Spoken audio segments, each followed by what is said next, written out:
Hi, my name's Joe Brewer, and I'm a change strategist. Today, I want to share with you a little bit about a book that I found really helpful for understanding the future of scientific research and open collaboration. And that's this book, Reinventing Discovery, The New Era of Network Science by Michael Nielsen.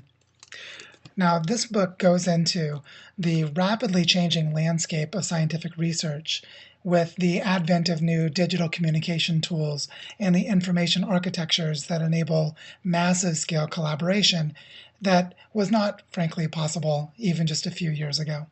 So you're probably familiar with examples like Wikipedia, where massive numbers of people solve the problem of accumulating and vetting knowledge for an encyclopedia.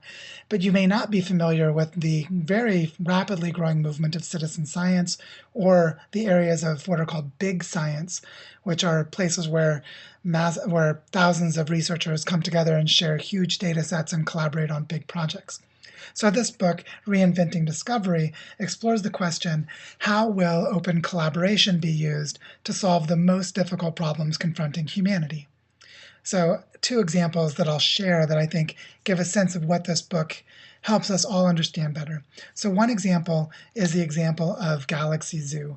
Galaxy Zoo is a website set up by an astrophysicist at Oxford who realized that their massive database filled with galaxies, some 30 billion galaxies that they had in the database, could not possibly be categorized by a small number of researchers. So they created a website where people could join and they could come and categorize them themselves. And unbeknownst to them, this was extremely popular. And so the day that they launched the website, it actually crashed the servers at the University of Michigan, if I remember correctly, because there were 80,000 to 100,000 new people each hour wanting to contribute to categorizing galaxies. So what they found was that there was a huge hunger for people to participate in research projects, and that they were able to get huge amounts of collaboration by making it possible for people to do so. So that's the first example. The second example is the Human Genome Project, which is, of course, the attempt to sequence the entire sequence of DNA for the human species. And that was a project that involved a combination of research among several universities and corporations, pharmaceutical biotech companies, that had to invent new technologies, share knowledge, create massive data sets, and then move that data around. Or as they would say in the world of big data, they had to federate the data, meaning putting it into one place and making it open access so that more people could use the data for their purposes and their own research projects.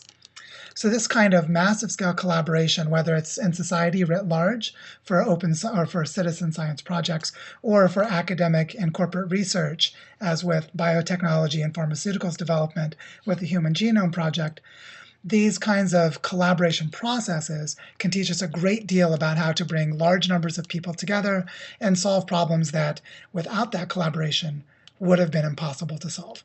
So this book by Michael Nielsen, Reinventing Discovery, is an excellent resource to give you an understanding of how to start to apply open collaboration and open innovation principles to problem solving.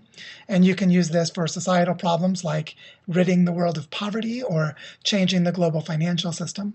Or you can use it for solving technical problems like how to clean up an oil spill in the Gulf of Mexico, or how to stop a virus from spreading across a population of people with all of the connections we have with our travel patterns and our human connectivity. So these massive problems that require new ways of approaching them and large amounts of collaboration, well, that's now possible to do. And if you want to understand how it's done and how to do it yourself, get this book. Thank you and enjoy.